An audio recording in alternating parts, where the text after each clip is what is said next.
Welcome, Mitch Rawlyk. So excited to be here with you. Yay, hi. We are in opposite ends of the North American hemisphere, I think. Whatever you call it with. It is about 84 degrees where I am and negative 24. This is Fahrenheit, where Mitch is. And we're dressed slightly differently. And he is headed out soon to cut firewood to make sure he stays warm. Yeah. And I've got my air conditioner on. So it's so fun to be like so far apart, but yet so connected in the conversation we're going to have. So thank you so much for being here, Mitch. And just like, I'm going to ask you to introduce yourself, but I'm going to throw a few things out that was the reason I fell in love with this, the ability to have this conversation. Software developer and scientist turned regenerative farmer. And the picture of Mitch online is in overalls and like just really down and dirty. We just talked about the fact that he has 30 chickens and a dairy cow that might or might not stay his dairy cow. And it's about geospatial tools, giving people the tools to create a better planet. And, eco-anxiety, driving some of it and turning it into some positive purpose. And that's the message we're going to send today. So, Mitch, you tell us all about yourself. Yeah, sure thing. Thanks. And thanks so much for having me, Jessica. Yeah. It's an honor to be here. I'm really excited to be chatting with the audience. So my name's Mitch. My background is in Earth system science and applied meteorology. So that's just a kind of a fancy word of saying meteorological data science.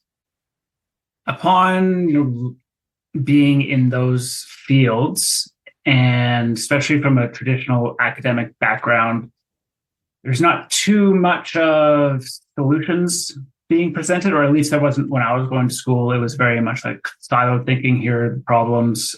Here's a degree. Have fun out there. It's like, okay, great. Thanks. That's really cool. The world's on fire and I just have no idea what to do here.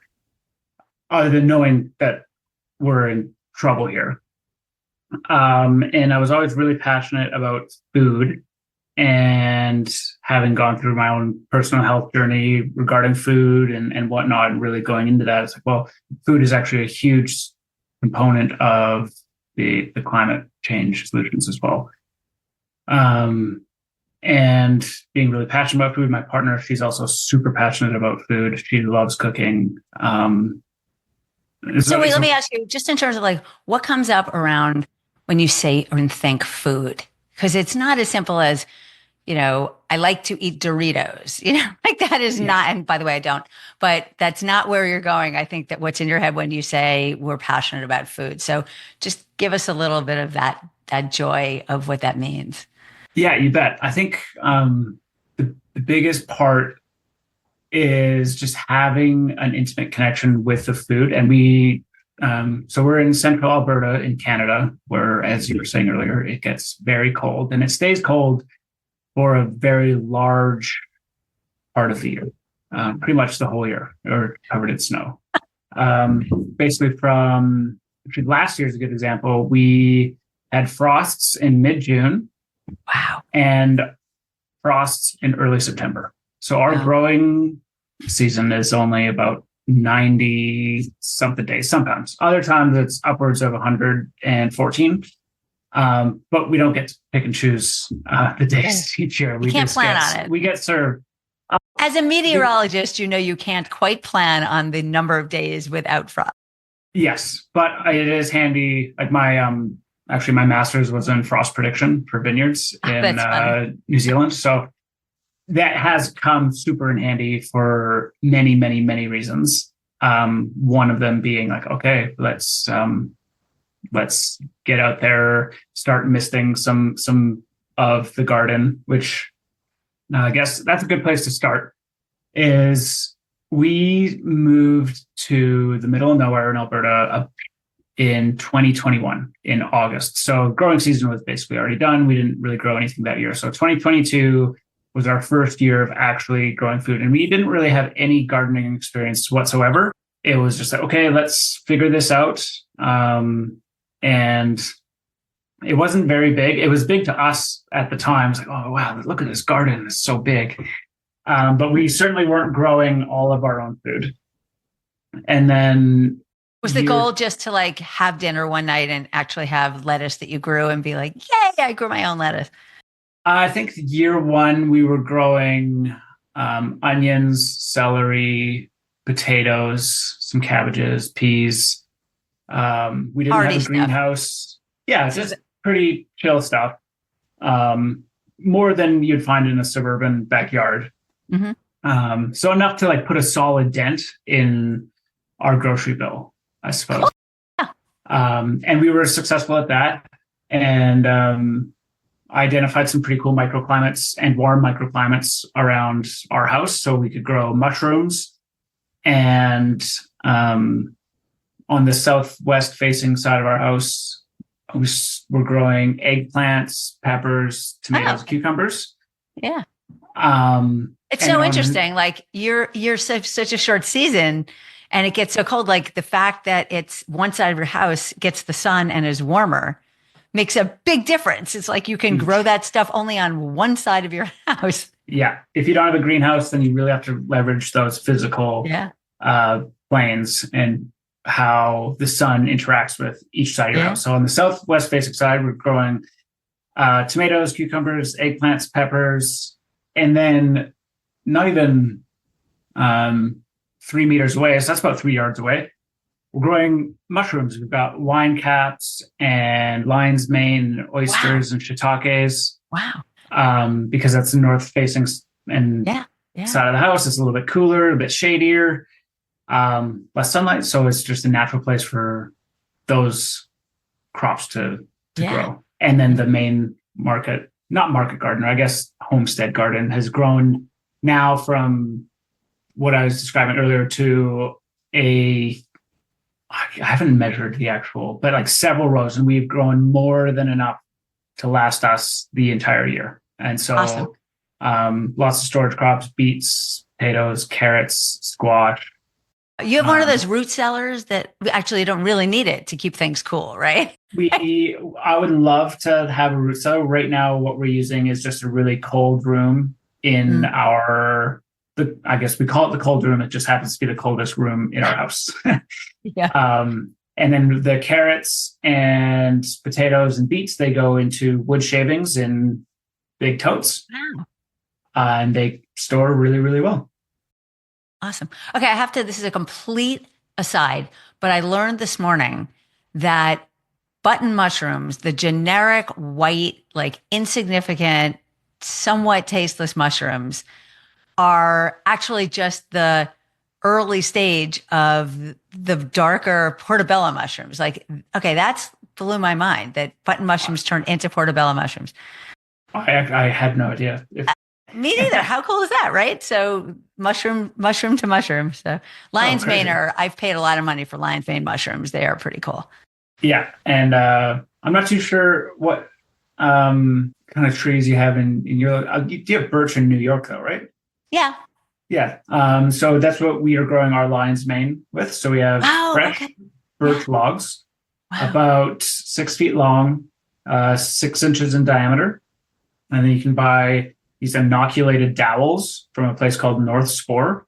That's where I got mine. You can get them tons of other places too. Yeah. And then actually at North Spore too, they have this special drill bit, and you go drill bit into there, put the dowels in, seal it with beeswax. And yeah, this year we've got lots of lion's mane.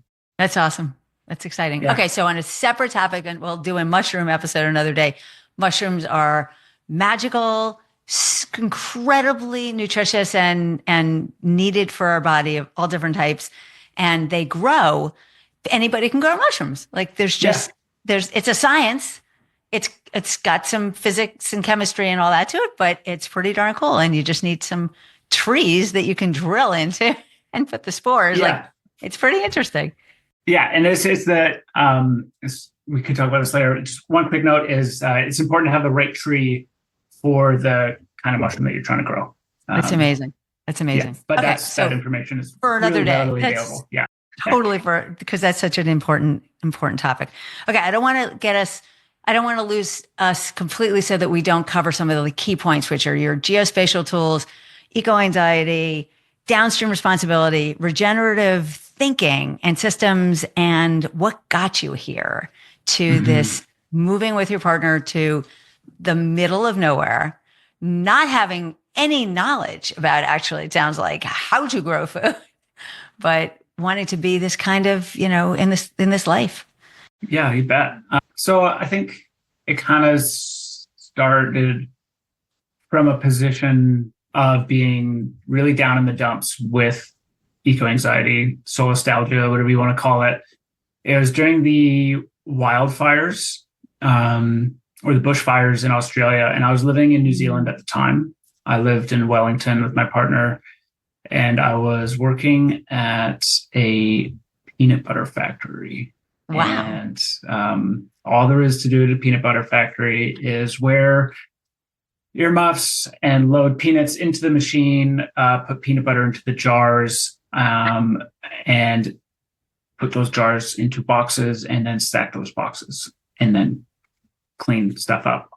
So there was a lot of time to think, and all this terrible stuff's happening. The sun was blocked out by the smoke, and having a background in wow climate stuff, it was just like, oh man, this is wow really brutal. Yeah. And then combined with the fact that I didn't feel like I was doing anything, really made that a lot worse. And so there's this weird pretend world. You're like, everything keeps going. The assembly line keeps going, and you keep doing it, but the world is burning around you, right? Like how is that fit? Yeah, exactly. So I didn't feel quite like I was doing the right thing.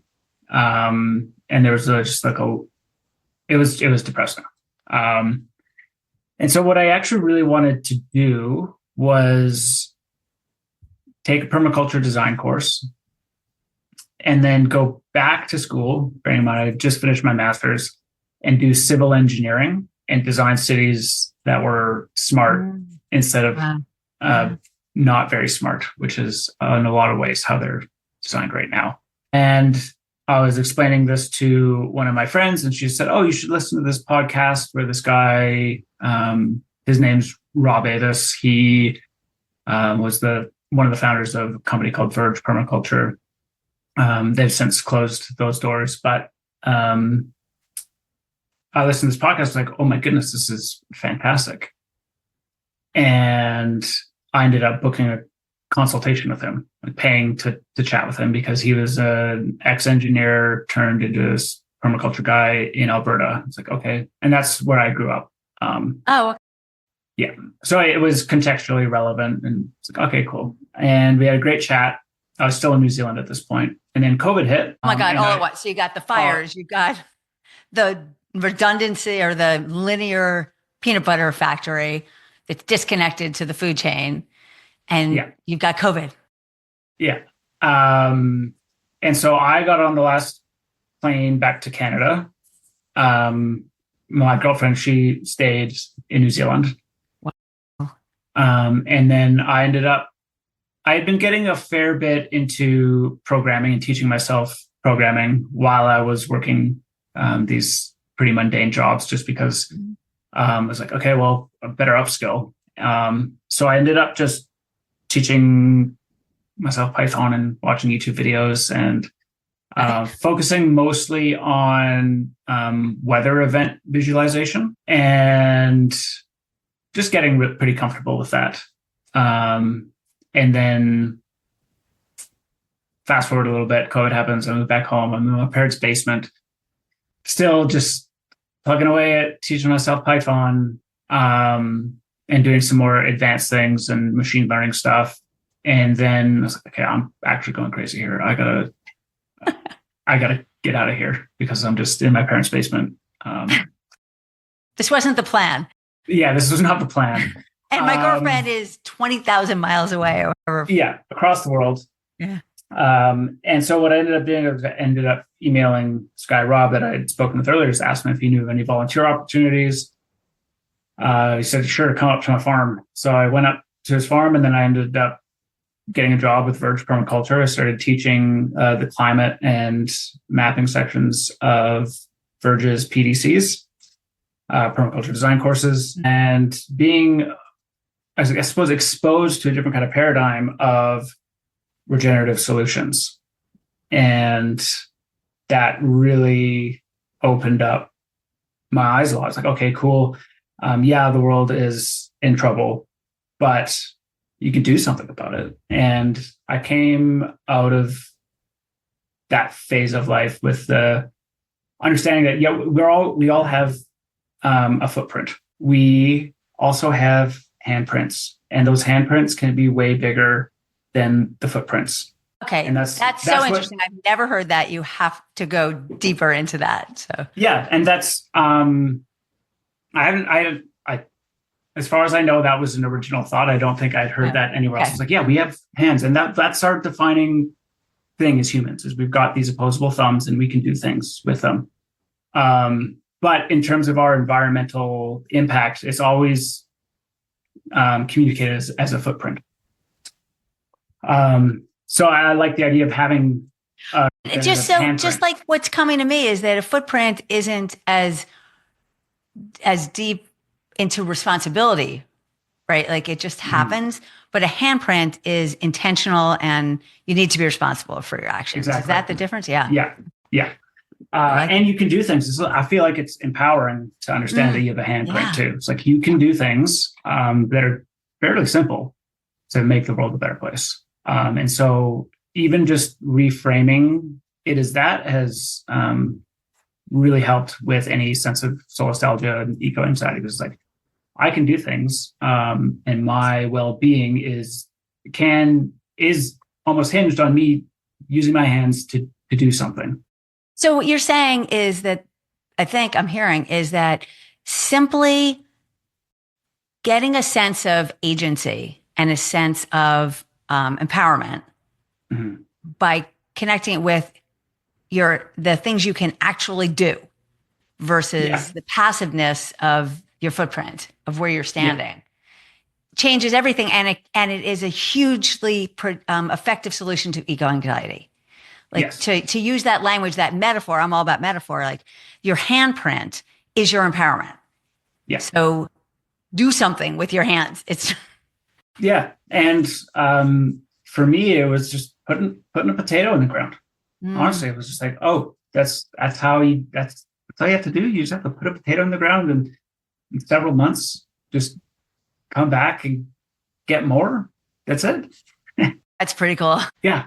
And so that's how it all really started. And then in 2021 in May, I was up at Rob and Michelle's and helping out on their farm. And a property came up for sale, and she was like, oh, you should just go take a look at this. Like, what are you talking about? That's not on the radar at all. And so I drove by, checked it out. It was amazing. At this point, Maddie, my partner, she was still in New Zealand. But it was,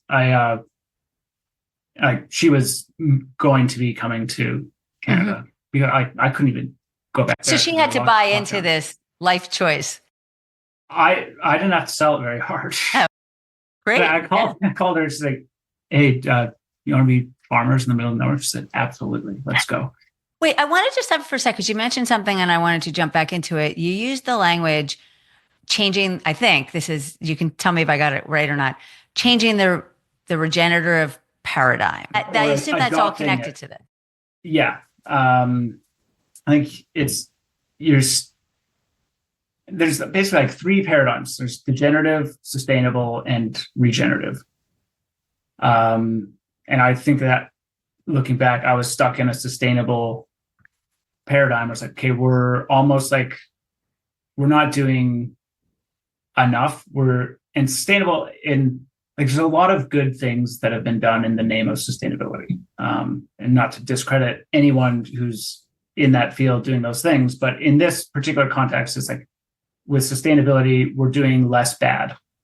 Yeah, I'm with you 100% on this. Like, I'm so happy that you're in that same place because it's driving me bananas to use that language. Yeah.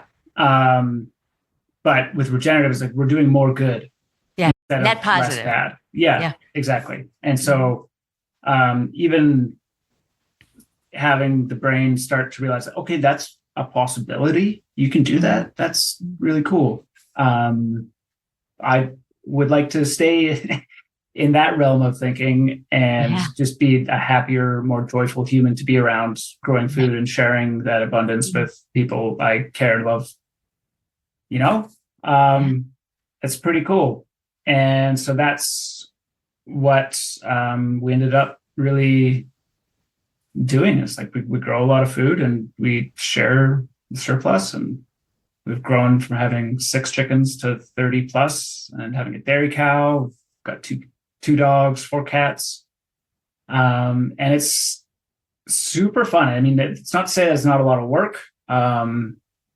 We do that to ourselves. I am particularly bad at that, or I get the ideas for a project and it's way bigger than I thought it was. But I've already rented a mini excavator and we're going for it, so it's super fun. But no, it's been a really good time, and I don't think I would change it for anything.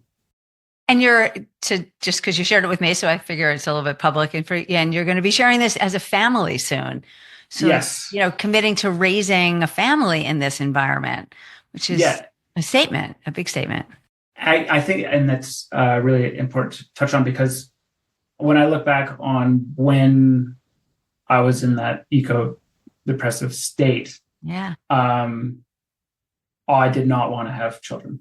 It was just like, no way. I don't want to bring anyone up in this world. It's going to hell in a handbasket. Not a chance. And now it's like, no, I'm excited for this. This is that's amazing. So it's really shifted a lot for me. And we think about it just because I ended up putting a potato in the ground. That's enormous. That's so huge. And you're spreading the word. I know I met you through LinkedIn and your newsletter, and these like hopeful, but but rational and honest state of the world sort of posts and language and work that you're doing with movement forward. It's like, okay, we can do this better. Yeah. Let's look at it as a system. What could have been different if there was just one in Hawaii, as I mentioned, I was reading, what could have been better than just waiting for reactive behavior, but instead to be proactive and, or letting the beavers build the dams and raise the water, as opposed to getting rid of the beavers, losing the water, dealing with fires, and then being like, oh, what's the solution to this? So you want to talk about?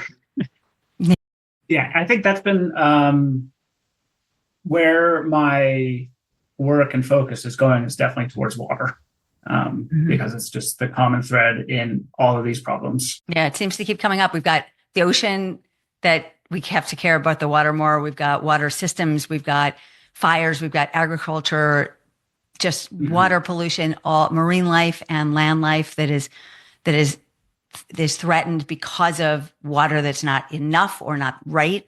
Human systems that aren't. Yeah. So keep going. Water. Tell us more about water. On and on and on. I think the biggest sort of turning point for me was I was teaching the climate sections of the permaculture design courses, and doing more research on that, and came across a piece of work from Viktor Gorshkov and Anastasia Makaravia. I'm not very good at pronouncing her last name. But, I think you did pretty darn well. Russian physicists, and their work is around the biotic pump theory. And so essentially what that is trees, and I'd say actual forest ecosystems, healthy forests, they produce an abundance of things like pollen, dust, fungal spores, other bacterial spores. And what these act as are cloud condensation nuclei, where basically water vapor can adhere to and then turn into clouds, and then there's precipitation. So effectively, that's only part of it. But what happens when clouds condense? Which I really think, that 99.999% of the people in this world and the listeners don't have any idea how clouds are precipitated. So keep going. This is great. And a meteorologist talks water, and it's really about getting water to move through the system. Yes. Yeah. And having nature do most of that work for us as the conveyor belt. And so this is where the conveyor belt actually really turns on, is when the water droplets condense on these cloud condensation nuclei. And have you ever heated up I don't know, an aluminum can with a little bit of water in it, and then put a cap on it and then let it cool on the counter? Well, I assume that the condensation builds up and then it drips down. Yeah, so the water condenses once it cools, and then it caves in. And then, so when you kind of extend that to an atmosphere, what happens is and that happens because when water condenses, it actually shrinks. I can't remember the exact number, but I think it's like 1,200 times. Wow. Volumetrically. Yeah. And so nature abhors a vacuum. And so air rushes in to take its place. And that is the start of how very continental areas can actually get rain, because this conveyor belt has been started, and it's all based on this micro vacuum that's produced when one basically cloud condensation nuclei gets condensed on. And so air fills in, air rushes up, and more cooling, more condensing, and that's precipitation. And that's all kickstarted by healthy forest ecosystems. Right. So without healthy forest ecosystems, all of those basic inputs don't exist. So there can't be any of that movement of the conveyor belt to get the inputs to then turn into rain. Yes, and moreover, like the healthy forest ecosystems, the amount of evapotranspiration there will actually help locally cool a place, because when things evaporate, much like when we sweat, it cools. And when you do enough local cooling, well, you can really offset a lot of global warming. Yeah.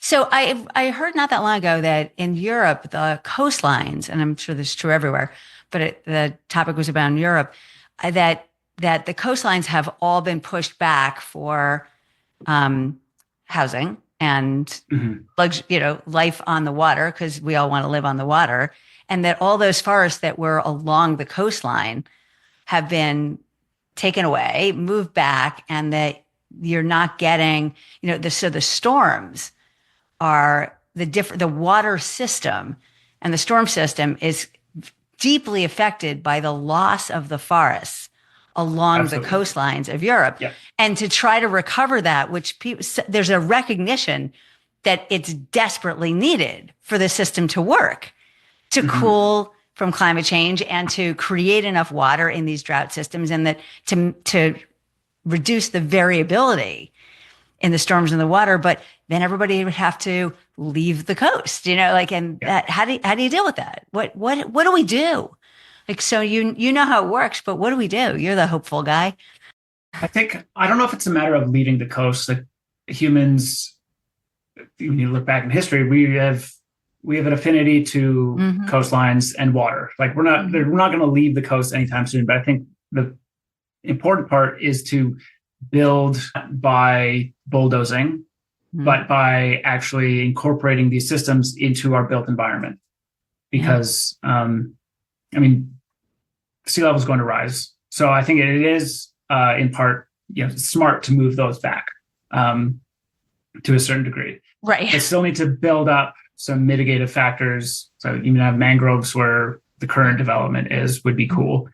But then to have an actual forest ecosystem built into our human built environment would be the best way to go forward. And better yet, to have that forest ecosystem extend from the coast upwards to the mountains, so that conveyor belt is actually fully in movement, and it's moving like it actually should be. Like you can look at Spain and Valencia, the floods last year. that's kind of that's what happens when we totally get rid of these coastal wetlands and then denude the mountains of these vital trees and forests that provide a natural service for us. It's not for us; it's for the planet. That's the planet's natural air conditioner, right? So it's not a surprise. And I think if anyone is really, really interested in learning more about that, there are lots of people out there to pay attention to. Anastasia McAravia is one of them. Alpha Low, Rob Lewis, Mian. He's the meteorologist who's kind of did a lot of this research, especially in Valencia. And Zach Weiss and Nick Steiner. There's so many people. It's so nice to see, like, these are mentors and these are mentors of yours that are offering, a path to understand the situation, the science of it, and then to figure out what to do next. And as you said, you're an applied meteorologist, like you apply science. So it just, like, I see you're the wheels turning in your head from the research and the science that these gurus did. And you're like seeing change possible. Yeah, I think it's super, super possible. And like beyond the people that I just named there's like, it's so inspiring to see so many people actually talking about this, working on it. And we need to be talking about it, right? Like, this doesn't go anywhere if we're talking in a tiny little bubble, which is why I'm happy that you're telling us about it. And on that note, actually, Rob DeLayet and Peter Bunyard's book, Cooling the Climate, I think is it's the go-to resource for learning everything that I just talked about. Like, they've got the numbers, they've done all the math, all the modeling. I would highly recommend anyone to read that. Okay, so what do we do? So we're going to wrap this up with the sage advice from Mitch Rawlyk about how to put this all into action. Like, what can we as individuals do? What should we be thinking about? What's your next post going to be about that gives us some advice of something that we can take and move forward so that we're all part of the solution? We're part of the regenerative systems, and we're not just sitting in our footprint. We're using our handprint. That's a great question. I think, that the advice that got me going, which I hope will get other people going, is to just start. Yeah. That's it. And plant that one potato, and then it makes 20 potatoes or whatever. Exactly. And I remember hearing that. I was actually in the back, behind the curtain of a permaculture online conference, and I was the guy in the back doing all the tech stuff. So I got to watch all these amazing speakers live and whatnot. And one of them was Stefan Sibkowiak, and he's a permaculture orchardist in Quebec, in Canada. And he's just like looked right in the camera. It's like, just start. Yeah. And it was like, okay, it's time to go. And so it was that day. I was like, I went to the store or the gardening store, and I bought seed potatoes. It's like, I love potatoes. It's my favorite food. Yeah. So it's natural. But it's just that one thing, like, every single step matters. Yes. And that gets to my sort of next thing to bring this sort of together around it. Like, we can't do this alone, but we have to all participate. I mean, this is community impact, but every individual has to participate and not expect someone else to do it. Like, just if it's a potato, like, give me, if you could, like, just throw a few, right? Use our hands. Like, other than the potato, like, what are a few simple things that you were like, yes, you started with people that you've seen, like people that you're sharing community with, people that are making movement happen forward in small steps? I think for a lot of people, there's a fear in starting because we've kind of been worked out of trusting our own intuitions and actually how simple it is. to do these things. So there's no failure in growing food. Everything's just a learning opportunity. Yeah. And even if it fails, it's still going to taste good, right? And you know what? Somebody was telling me that they grew like kale. Actually, Matt Zucker, who was on the City episode a couple of weeks ago, and he didn't harvest it in time. And it got bitter, but it was still edible. So like, it's all about learning, right? Like, wow, look at that. I grew kale. Now I have to keep learning. Like, you have to stay in the game. Yeah. Yeah. And I think that's really good for mental health too. It's like, you got to go outside, you have to observe, you have to be part of these systems that you are cultivating. And it's good to get out there and just observe and be a part of it and get your hands dirty and have fun. It's supposed to be fun. And that's the biggest, what we're trying to do is have these systems that are more or less passive, that work together. And there's sayings like, it's not the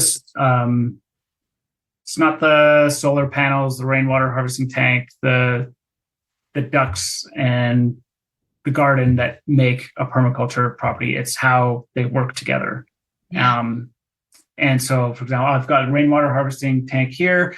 The system that I got a little bit too ambitious about this year was to take the overflow from that tank, put it into a pond where there's going to be ducks that will be fertilizing in there, that will overflow, cascade into a swale, that'll cascade into another one, and then a pond at the bottom, overflow to a natural depression on the property. And there's fruit trees all interspersed in there. There's apples, cherries, plums, Siberian peach.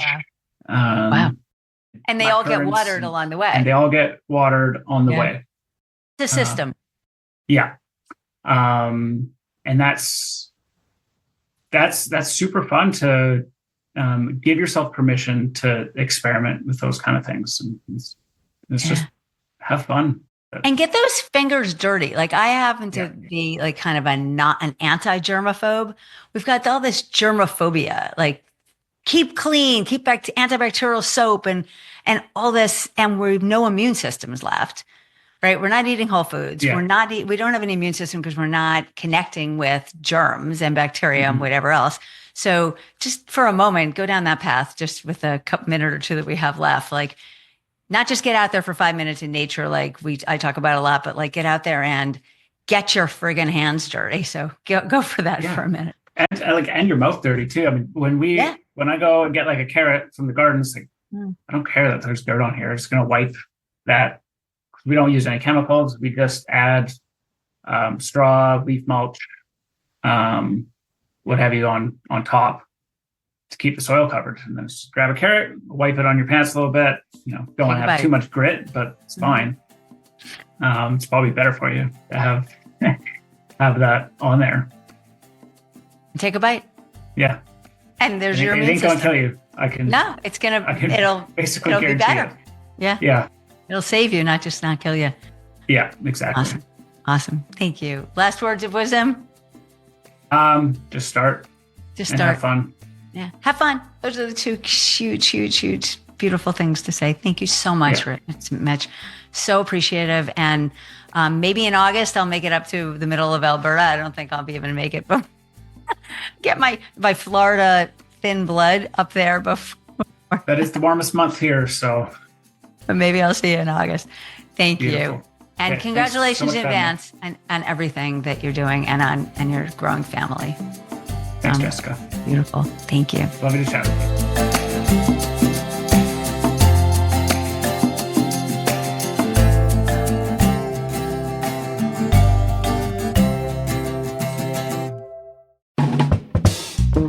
This has been a production of BLI Studios, produced by me, Kai. Follow along with our other BLI produced shows at balancinglifesissues.com/podcast-BLI. Got an idea for the show? Email me, Kai, at balancinglifesissues.com. And don't forget to stay in touch with your host, Jessica, at jessica@winwinwinmindset.com. Anything else to add, Miles? Yeah.